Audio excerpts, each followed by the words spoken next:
Daniel Carter adjusted the collar of his worn-out jumpsuit as he stood before a crowd of the most prestigious shipbuilders in the galaxy. The Interstellar Engineering Symposium was an event where the best minds in spaceflight gathered to unveil their latest innovations. Gravity-folding dreadnoughts, living starships, quantum-entangled navigational systems. And then there was him. His ship, the Dauntless, sat on the docking platform behind him. It was ugly, boxy, angular with exposed plating and heat-scored panels. The hull was a patchwork of reinforced alloys and crude welding scars. It had no sleek curvature, no elegant glowing reactors, no neural-linked piloting systems. By Galactic standards, it looked like a cheap cargo hauler someone had hastily modified for a suicide mission. The laughter had started the moment the unveiling doors retracted.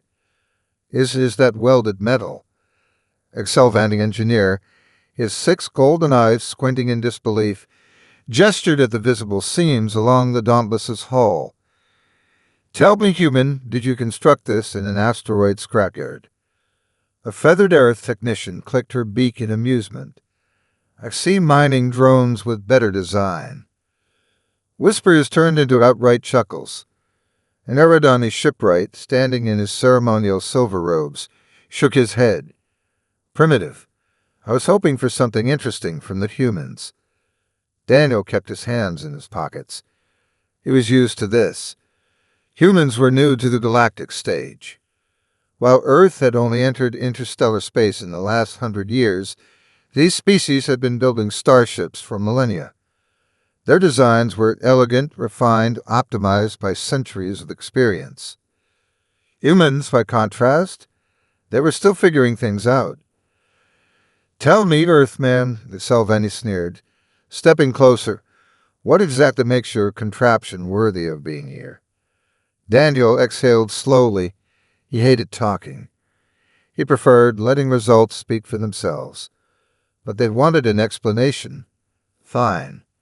It's fast, he said. That earned another round of snickers. How? It looks like it would fight against its own aerodynamics. Daniel shrugged. Aerodynamics don't matter in space. Then what? The Earth technician waved a wing dismissively. It certainly doesn't have a quantum phase drive or a subspace fold system. Nope, Daniel said, popping the P. It's got a brute force warp slingshot with redundant gravitic shock absorbers. Silence. Then a few murmurs. The term was unfamiliar, because no one would be reckless enough to try it. A hulking Harkon warlord, clad in ceremonial battle armor, rumbled a laugh. Wait. You're telling me you're throwing your ship into warp like a rock from a catapult? Pretty much. The alien stared at him like he'd lost his mind. That wasn't how warp travel worked. Other species folded space elegantly, minimizing gravitational stress, using precise calculations to ensure smooth, controlled jumps. No one simply threw themselves into warp. It was suicidal. It was insane. It was human. I see, the Eridani shipwright said, his tone patronizing. And tell us what other ingenious features does your vessel boast? Daniel leaned against his ship, arms crossed. Well, the armor's overbuilt. Most of you guys rely on shields, right? A Dauntless doesn't need 'em. It could take a hit and keep going. The audience erupted in genuine laughter now. No shields. The Selveni wheezed. Is this some kind of joke?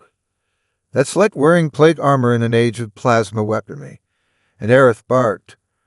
Daniel grinned, unbothered. You ever heard of the simplest solution is often the best one? Shields fail. Energy grids overload. Armor? Armor stays. The aliens were still laughing when the symposium's main judge, a towering, silver-skinned Tyrellian, finally spoke. Enough, she said, her voice carrying authority. The room quieted. That human has brought his vessel. The purpose of this symposium is to test innovation. We shall see if the Dauntless is as formidable as he claims. Daniel smirked. Finally, the judge turned to the crowd. As per tradition, any vessel may enter the Grand Starship Gauntlet, a trial of speed, maneuverability, endurance, and combat capabilities. A ripple of excitement spread through the audience. The Grand Starship Gauntlet was brutal. It was designed to break ships, to test them in ways that only the best-built vessels could survive. Daniel didn't flinch. The Tyrellian judge gestured toward him. "Do you accept this challenge, Earthman?" Daniel cracked his knuckles. "Hell yeah." The Aerith technician chuckled. "This will be interesting." The Xelvani engineer sneered. "It will be hilarious." The Harkon warlord grinned, baring his massive fangs. "It will be short." Daniel just climbed aboard the Dauntless, flicked a few switches, and brought the engines online. Outside, the audience still laughed. Inside, the Dauntless reactors hummed, power surging through systems that no one in that room could possibly understand yet. Let them laugh. By the time this was over, they wouldn't be laughing anymore. Daniel Carter sat in the pilot's seat of the Dauntless, fingers drumming against the console as he listened to the mockery still echoing outside. The docking platform was filled with elite engineers, shipwrights, and military officials from dozens of species, all gathered to witness the first trial of the Grand Starship Gauntlet, the Hyperspace Showdown. The challenge was simple. A race through a shifting network of hyperspace gates, designed to test a ship's speed and FTL efficiency. For every other competitor, this was a mere formality, a chance to show off their civilization's cutting-edge warp technology. For the Dauntless, it was a declaration of war. A voice crackled through the comms, belonging to the Tyrellian judge overseeing the event. All competitors prepare for launch. Synchronizing hyperspace gate coordinates now. Daniel flexed his fingers, feeling the thrumming energy of the ship beneath him. To his left, a Keltari vessel pulsed with an eerie blue glow. It was graceful, its phase drive forming smooth ripples in space-to-time, already aligning itself with the first gate's location. To his right, an Eridani ship hovered without a single visible thruster, held aloft by a gravity nullification field. It would slip into hyperspace effortlessly, wasting no energy on brute force. Daniel grinned. They thought efficiency was everything. They'd never met humans before. Race begins in 30 seconds. A sharp tone cut through the comms as the Harkon warlord's deep, growling voice filled the channel. "Human, do you wish to surrender before this begins? It would save you the embarrassment." Daniel smirked, flipping a switch on his console. The Dauntless warp coils rumbled to life, the entire ship vibrating from the barely contained force. "Nah, I like embarrassing people." The Harkon snorted. "So be it." A countdown appeared on the screen. 5, 4, 3, 2, 1. The starting beacon flashed green, and instantly the alien ships vanished in flickers of energy. They slipped smoothly into hyperspace, executing flawless jumps that bent space around them. And the Dauntless, it didn't vanish. Instead, a low, violet hum built up as the ship's experimental warp slingshot engaged.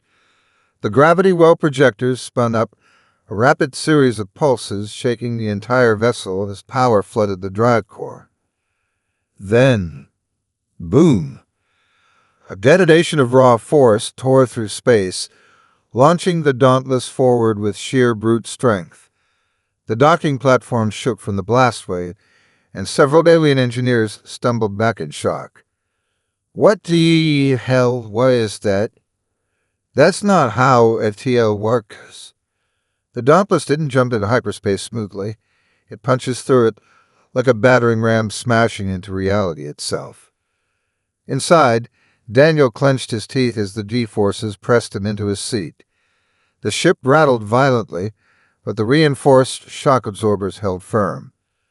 The first gate approached fast. Alien vessels were already slipping through, facing into the next hyperspace corridor with effortless precision. Daniel, he didn't slow down. He yanked the controls, overriding the ship's safeties, and forcing a barrel roll straight through the gate. A shockwave of displaced energy followed as the Dauntless erupted into the next sector, flying wildly, but intact. The alien commentators were stunned. He's still in the race. That thing should have torn itself apart. But Daniel wasn't listening. He was grinning like a madman. Ahead, the Eridani and Kelteri ships were approaching the second gate, their predictive algorithms calculating the optimal entry vectors. Daniel's ship didn't calculate. It forced reality to comply. He throttled forward, bypassing the precision navigation entirely, and fired his secondary gravitic burst. Another shockwave explosion rippled through subspace, and the Dauntless cut ahead of two competitors. The Kelteri pilot's voice cracked through the comms, full of disbelief. That's impossible. A ship that size, moving like that. The Aerith technician from earlier, still watching from the spectator area, blinked in stunned silence. He's using raw force to skip across the race path. That's reckless. That's dangerous. That's working, the Harkon warlord muttered, and suddenly the laughter that had filled the halls earlier. It was gone. The final gate loomed ahead. This was it, the last jump before the finish line. The Eridani ship, still leading, activated its final phase shift, flickering one last time before disappearing into hyperspace. Daniel took a deep breath. One last push. He flicked the switch, diverting all available power to the warp slingshot, overriding every single safety lockout. A warning flashed from the console. Danger. Unstable BYOD. Daniel just grinned. Hold together, baby. The Dauntless bucked like an angry bull, power screaming through its coils as the gravitational buildup reached critical mass. And then, boom! A gravitational shockwave detonated outward, nearly knocking other ships off course as the Dauntless blasted through the final gate. The flash of re-entry was blinding. Daniel's ship ripped back into real space, spinning wildly, but crossing the finish line first. Silence. Then, wait! The crowd exploded in chaos. Daniel exhaled, his heart pounding. He reached forward, tapped the comms, and spoke one word. Howdy. The aliens had laughed at him before. Now, they weren't laughing anymore. The hangar bay was dead silent as the Dauntless settled onto the landing platform. Every eye, dozens of species, thousands of the brightest minds in interstellar engineering, was locked onto the ship that should have been obliterated. No one spoke. No one laughed. The aerodynamic pilot, the one Daniel had beaten by mere milliseconds, had yet to leave his cockpit, probably still processing the absurdity of what had just happened. The Harkon warlord, the one who had been so sure of Daniel's failure, finally broke the silence. His voice rumbled through the hangar. That was unorthodox, which in galactic terms was the equivalent of falling out of your chair in disbelief.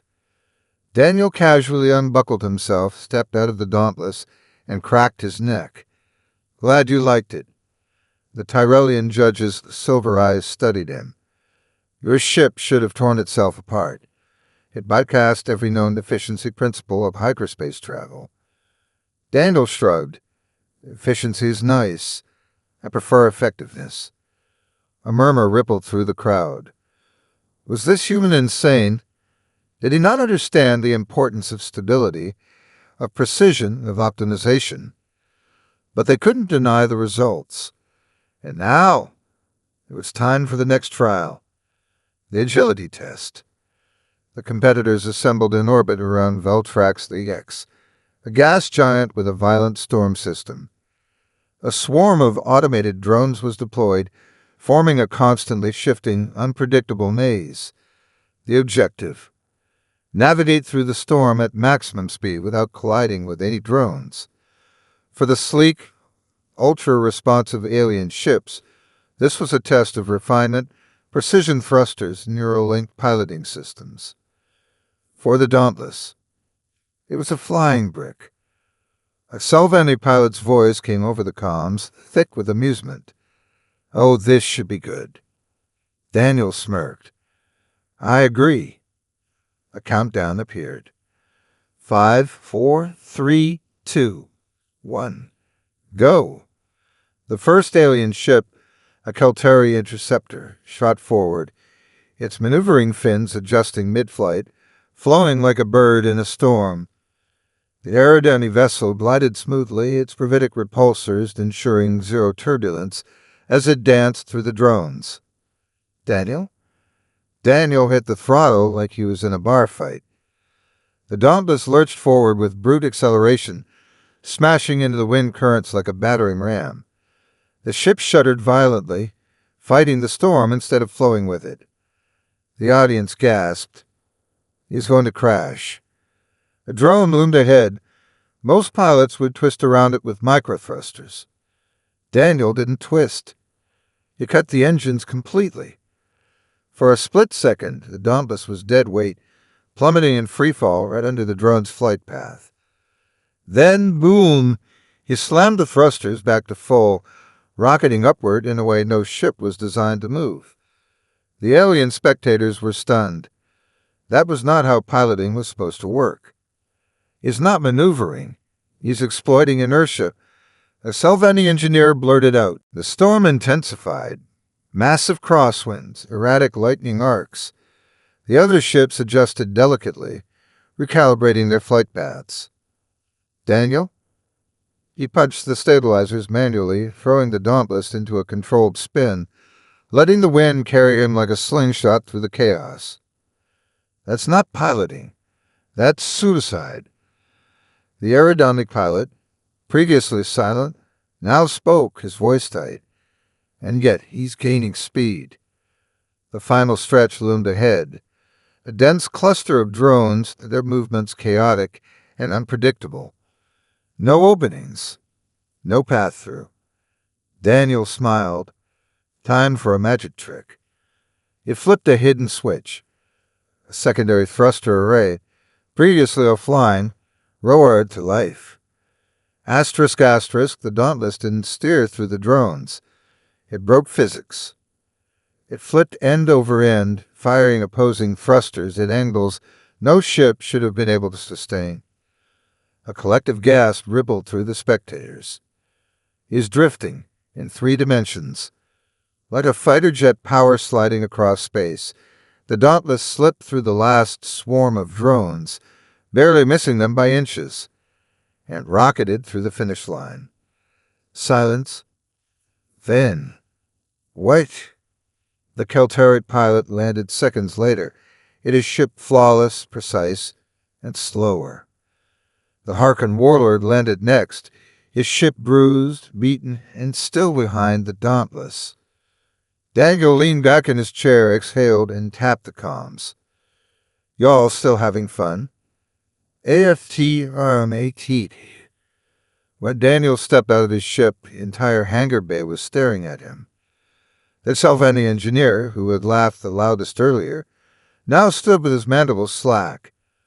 The Aerith technician, who had mocked the ship's primitive design, now looked genuinely shaken. The Eridani pilot, previously condescending, finally spoke. "You," he began, then stopped. He shook his head as if trying to process what he had just seen. "You should not have been able to do that." Daniel stretched, rolling his shoulders. "Yeah, I hear that a lot." The Tyrellian judge stepped forward, her piercing silver eyes studying him like he was an anomaly. "You knew that would work." Daniel grinned. "Nope." The Harkon warlord threw back his head and laughed. A deep, rumbling, genuine laugh. "Finally," he said, crossing his massive arms. "A human who fights like a warrior." That Salvani muttered, "A madman, you mean?" Daniel just dusted off his jumpsuit. "Same difference. The final test was coming. Combat. And now, for the first time since he arrived, Daniel saw something new in the eyes of his competitors. Fear. The anticipation in the grand war arena was electric. The first two trials, speed and agility, had already shattered every expectation the Galactic audience had of the Dauntless. Now they expected it to fail. Because this trial wasn't about speed or maneuverability. It was combat. And the Dauntless, for all its ridiculous tricks, was underarmed, underdefended, and by all conventional logic, unfit for battle. That Salvani engineer from before, still reeling from the last challenge, let out a relieved sigh. This is where the human loses. The Aerith technician nodded. His ship is built like a missile, not a war machine. He won't stand a chance. The combatants were announced.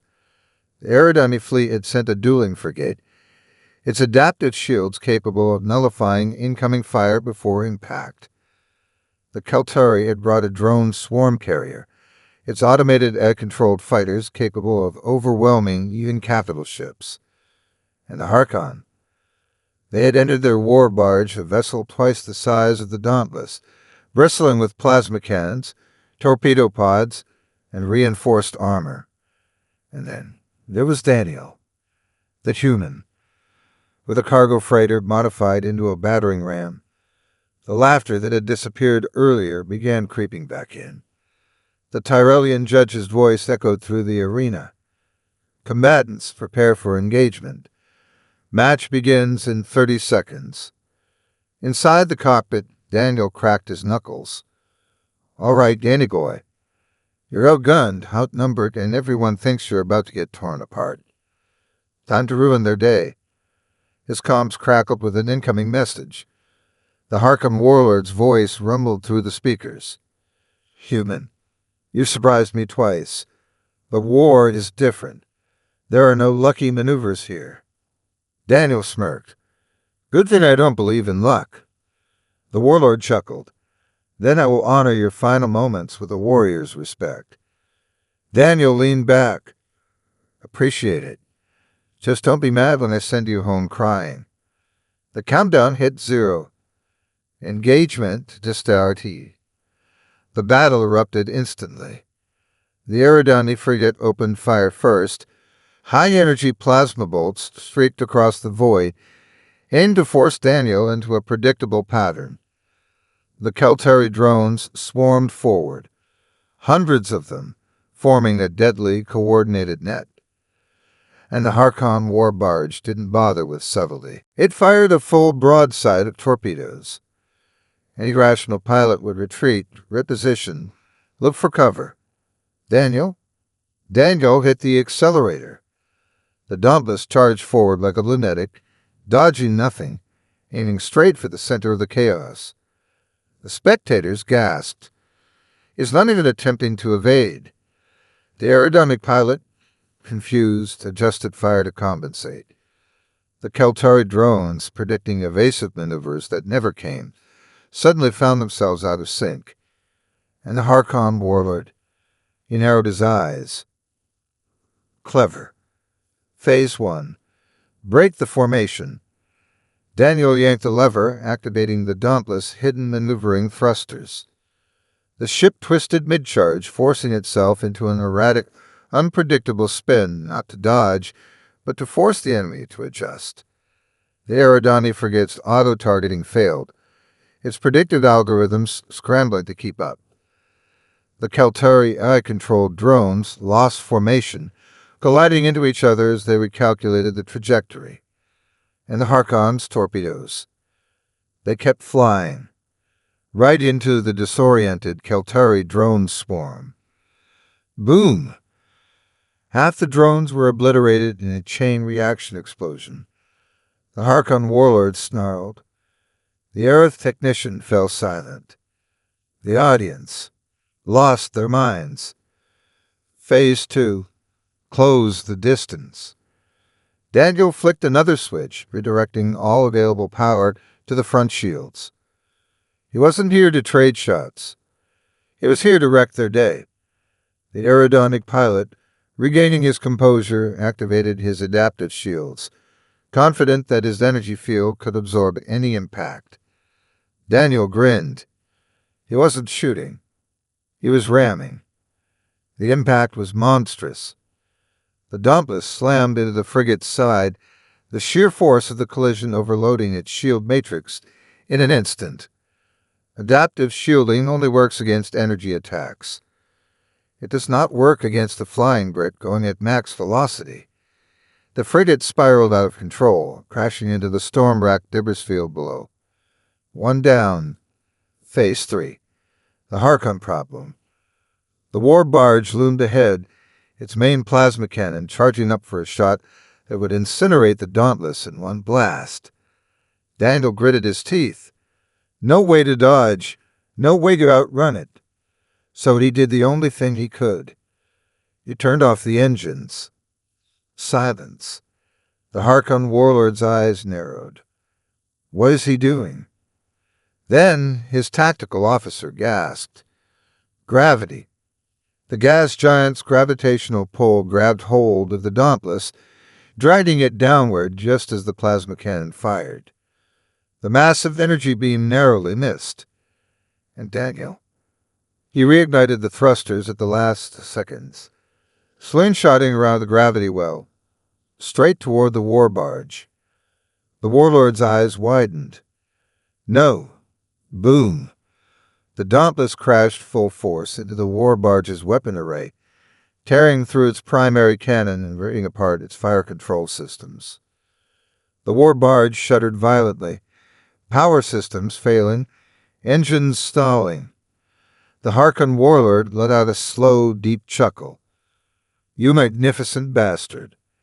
Daniel leaned back in his seat, heart pounding, sweat dripping down his forehead. Told you. HFY. Daniel exited the Dauntless to pure, deafening silence. The aliens who had mocked him before, who had laughed at his ship, now stood in absolute shock. The Tyrellian judge exhaled. Winner, the Dauntless. Then, after a long pause, the crowd erupted. Daniel smirked. Aliens laugh at an Earth engineer. Until his ship crushed them. The arena had never been this silent. Not when the Eridani frigate had been rammed into oblivion. Not when the Keltari drone swarm had been turned into flaming debris. Not even when the Harkon war barge, twice the size of the Dauntless, had been crippled by a gravity-powered slingshot maneuver that shouldn't have worked. The moment the Tyrellian judge declared, Winner, the Dauntless, the collective galactic elite of engineers, pilots, and warlords simply stood in stunned silence. This wasn't supposed to happen. The human wasn't supposed to win. And yet he had. Daniel stepped out of his ship, rolling his shoulders, his flight suit stained with sweat and grease. He casually popped his neck. Well, that was fun. The Harkon warlord let out a booming laugh. Fun? Human, you just humiliated half the galaxy's greatest pilots. Daniel shrugged. I dunno. I think y'all humiliated yourselves. I just helped. A few Keltari engineers hissed in frustration. The Excelveni technician, who had once ridiculed the Dauntless, was now staring at it like it was a newly discovered apex predator. The Eridani pilot, normally composed, was visibly tense. His ship's adaptive shields had been considered flawless, a technological masterpiece. Yet it had been wrecked in seconds by a human freighter with more thrusters than common sense. He turned toward Daniel, eyes narrowing. Your ship is an anomaly, a violation of every principle of interstellar engineering. Daniel smirked. Nah, it's just human ingenuity. The murmurs grew louder. The council's response. Daniel barely had time to enjoy his victory before the Tyrellian judge approached. Her piercing silver eyes studied him as if he were an unsolvable equation. Human, we must talk. A few minutes later, he found himself in a massive circular chamber, surrounded by representatives from every major faction. The atmosphere was tense. At the center of it all, the judge stood, addressing the assembly. "We came here expecting an evaluation of human technology." She turned toward Daniel. Instead, we witnessed something entirely unexpected. A Selveni admiral clicked his mandibles. "That ship defies logic. It should not function at that level." The Aerith technician crossed his arms. "And yet it does." The Kelteri representative, one of the most respected military minds in the sector, sighed. "The real question isn't how the human won. The question is what we do now." Daniel leaned back in his seat, arms behind his head. "I dunno. Maybe y'all should stop underestimating humans." The Eridani representative, still visibly upset, finally spoke. "You've done more than prove your worth, human. You have disrupted everything." Silence. Then the Tyrellian judge spoke the words no one expected. "We wish to commission you." The proposal. Daniel blinked. "Commission me?" The judge nodded. "We have warships. We have technology. But what we do not have," she glanced at the Dauntless, "is whatever that is." Daniel raised an eyebrow. "You're asking me to build ships." The Eridani pilot crossed his arms. "We are asking you to teach us, to integrate your human ingenuity into our fleets." Now that was interesting. A few hours ago, these same aliens had been mocking his ship, laughing at his designs. Now they wanted to hire him. The Kelteri representative folded his arms. "We cannot afford to ignore this.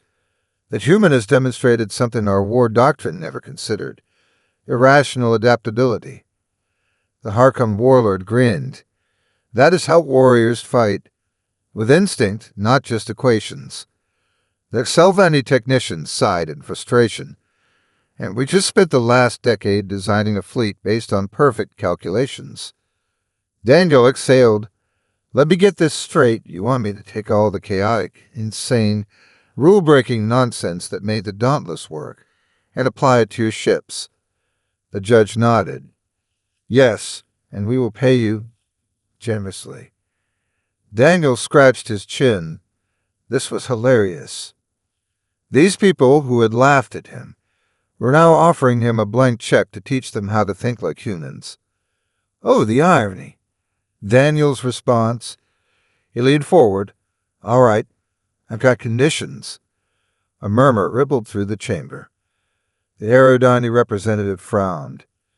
"You are in no position to demand." The Harkon warlord cut him off with a deep chuckle. "Let the human speak." Daniel counted on his fingers.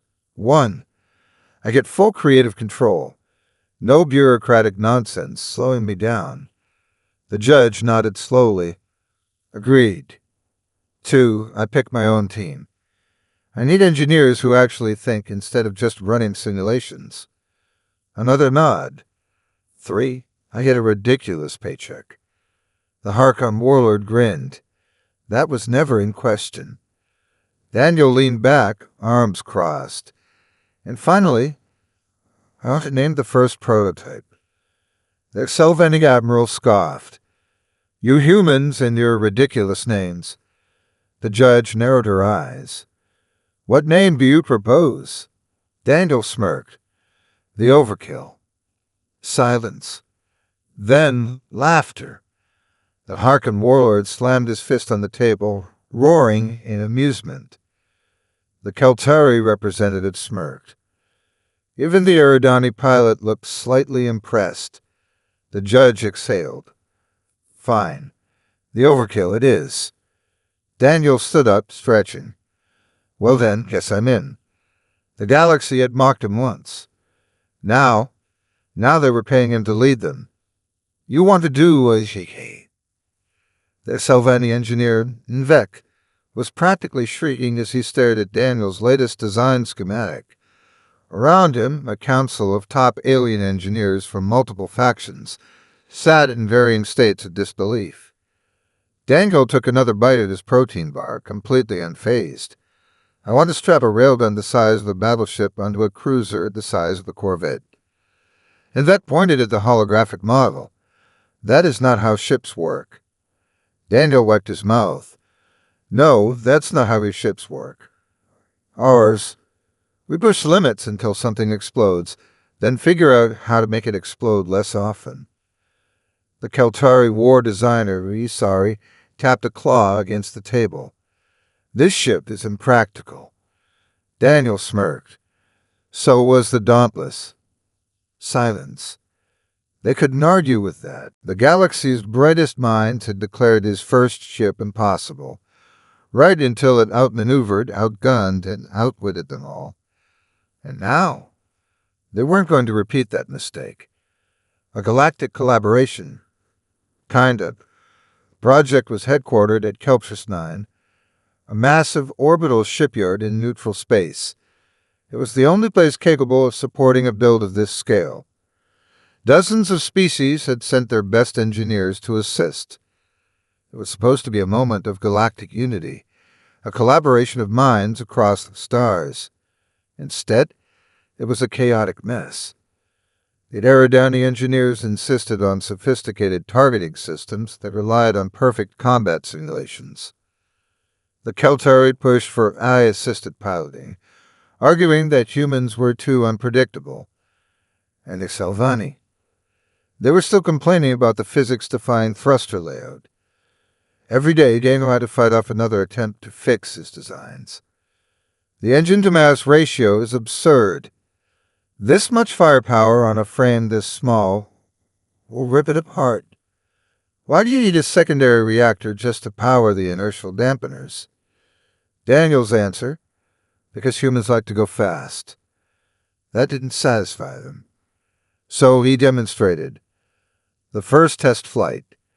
The first time the overkill was activated, the entire shipyard shut down from power overload. The second time, it actually took off. The third time, it almost crashed into a moon. Daniel grinned the whole way through. She handles like a dream. The Salvani-led scientist groaned.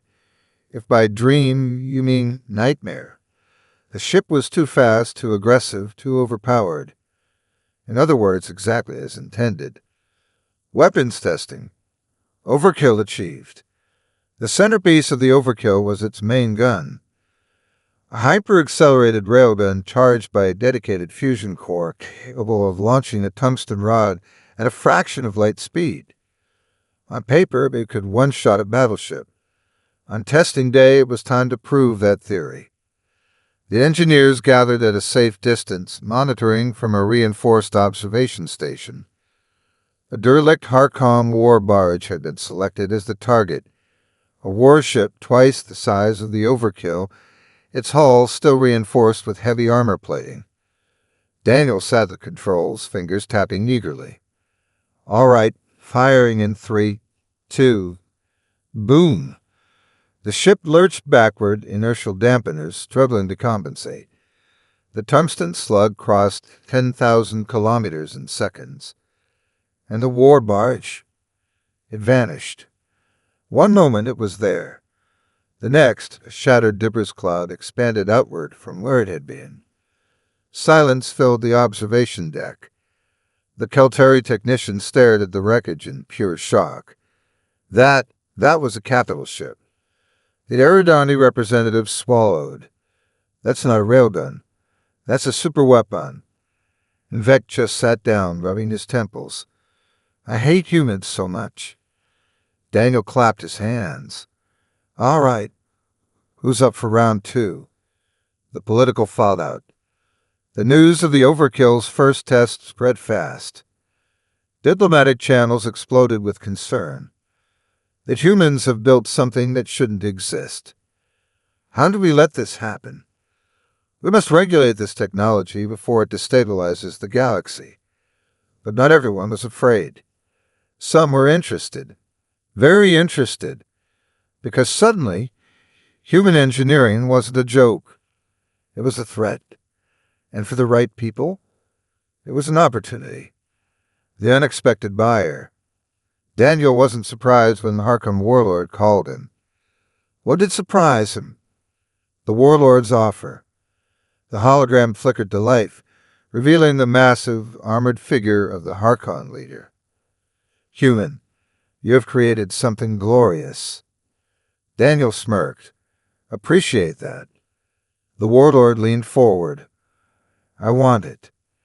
Daniel raised an eyebrow. You want to buy the overkill. The warlord's grin was full of sharp teeth. No, I want a fleet of them. Silence. Daniel exhaled. A fleet? The warlord's voice rumbled with amusement. Name your price, human. Daniel glanced at his shipyard engineers, at the alien representatives still in shock from the test results. This was about to get interesting. Daniel had expected negotiations. What he hadn't expected was a galactic bidding war. The moment word spread that the Harkon warlord wanted an entire fleet of overkills, every major faction in the galaxy scrambled to outbid him. The Galactic panic. The Exelvani diplomatic corps demanded an immediate cease and desist order, calling the overkill a destabilizing force that could throw the entire galactic balance into chaos. The Eridani offered triple the Harkon bid, not to use the overkill in battle, but to bury it in bureaucracy and lock it away forever. The Keltari Military Council. It offered direct military support to Earth in exchange for exclusive access to Daniel's designs. And the Tyrellian judge. She simply called Daniel directly. Her expression was unreadable as she spoke. Human, do you understand what you have done? Daniel leaned back, tossing a wrench between his hands. Yeah, I made a ship that doesn't suck. You created an arms race. Daniel grinned. Well, maybe everyone should have built better ships before laughing at us. The judge exhaled. If we do not contain this, the galaxy will descend into chaos. Daniel shrugged. That's not my problem. I'm just a simple engineer. The judge stared at him. You are many things, Daniel West. Simple is not one of them. Earth's response. Back home, the United Terran Council had been watching everything unfold with a mix of pride, concern, and sheer disbelief. One moment, humanity had been considered a minor species, ignored by the great empires. Now, every major power was begging for their technology. The UTC called Daniel back to Earth for a private discussion. He arrived in a heavily secured orbital station where the highest-ranking officials of humanity were waiting. The UTC director, an older woman with steel-gray hair, didn't waste time. West, you've just given humanity a seat at the big table. Daniel folded his arms. You're welcome. The defense minister leaned forward. The question is, what do we do with it? We sell. Silence. The economic advisor frowned. To whom? Daniel smirked. To everyone. The defense minister frowned. You're suggesting we arm the entire galaxy. Daniel leaned forward, placing his hands on the table. No, I'm suggesting we make sure that no one can afford to ignore humanity ever again. A long pause. Then the director nodded. Full-scale production approved, but under one condition. We control the flow. Daniel grinned. Deal. The first sales. Within weeks, customized Overkill-class ships were being produced and delivered across the galaxy. The Harkon warlord received the Warburn, a variant with extra armor and devastating close-range weapons. The Eridani got the Sovereign, optimized for tactical fleet command with advanced targeting systems. Even the Zelvani, despite their initial outrage, begrudgingly ordered the Phantom, which integrated their stealth technology with human-engineered firepower. Every faction wanted their own version. Every faction paid heavily for it. And humanity became rich beyond belief. But money wasn't the real victory. The real victory? Power. For the first time in galactic history, Humanity was no longer just a footnote in the grander political game. They were writing the rules. The opposition grows, but not everyone was thrilled. The Galactic Preservation Coalition, an alliance of species dedicated to maintaining peace, began accusing humanity of profiting from war. A few rogue factions, fearing human dominance, attempted to sabotage production. And then the worst happened. One of the Overkill-class ships was stolen. The missing ship, it happened in the middle of a routine transfer.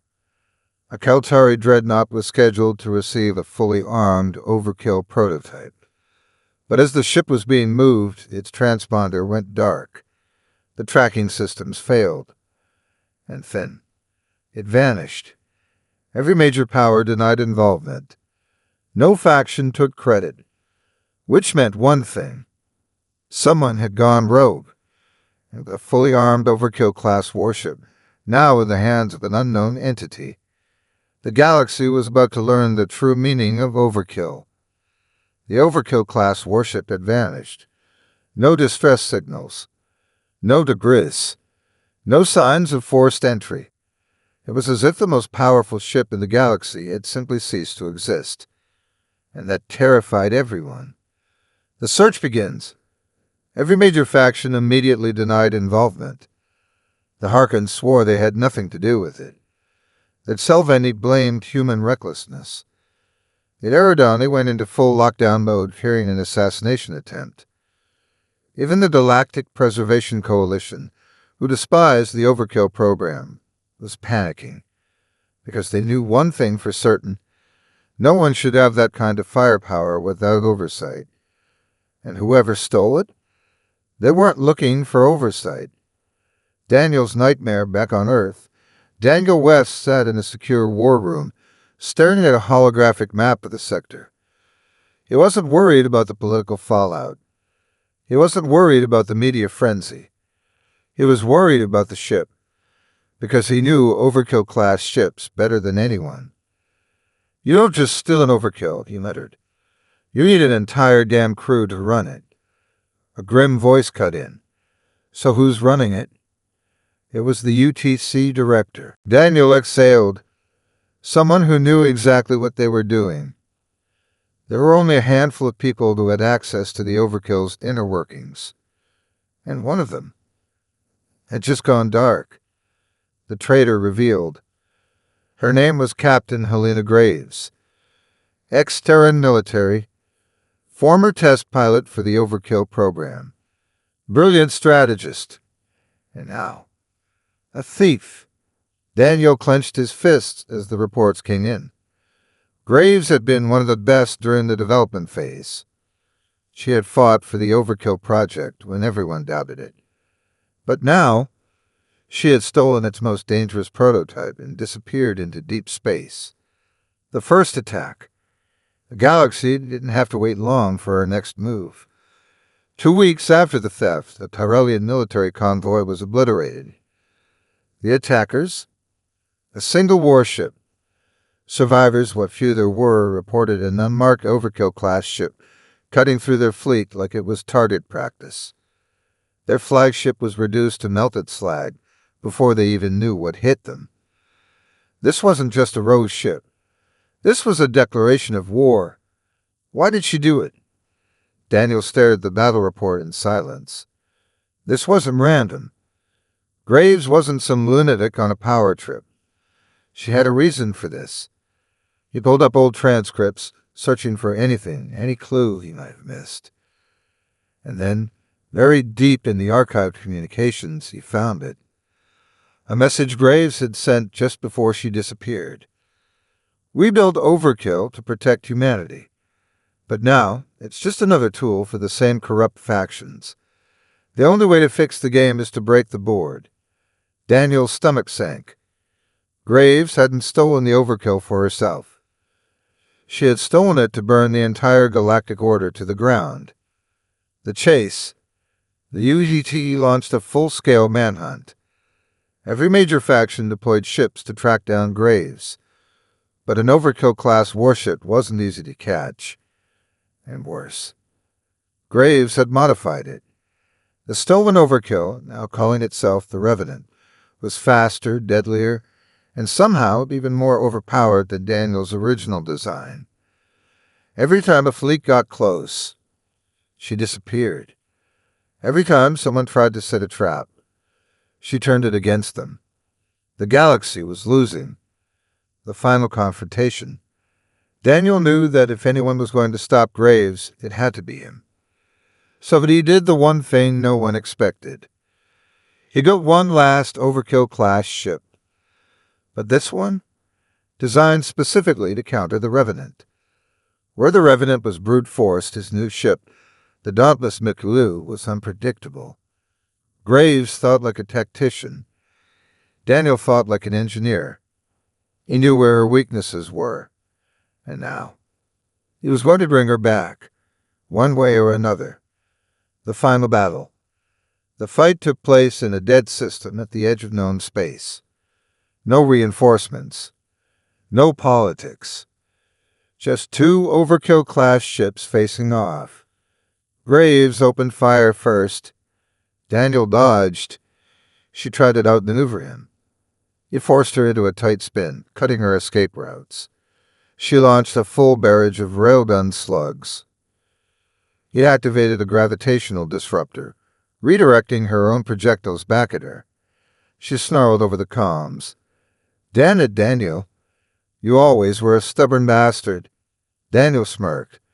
"You've always sucked at redundancy systems." With a single, perfectly timed EMP pulse, the Revenant's shields collapsed. A direct hit to the engines sent the stolen Overkill spinning out of control. Graves had lost, but she wasn't done yet. She climbed the self-destruct. The last choice. Daniel had seconds to decide. If he let the Revenant explode, the war would be over. But so would Graves. He wasn't ready to let that happen. So he did the one thing no one expected. He boarded her ship. Amidst flickering lights and alarms, he found Graves slumped over the controls. She looked up, eyes blazing. "You should have let me go." Daniel hauled her up, "and you should have trusted me." For a moment, she hesitated. Then, finally, she let him deactivate the countdown. The Overkill war was over. Epilogue. Humanity's new role. Graves was arrested. The Overkill-class production was halted indefinitely. And humanity? They weren't just a galactic power anymore. They were the power. No one would ever laugh at an Earth engineer again. Because now, everyone knew what humanity was truly capable of. And they would never forget it.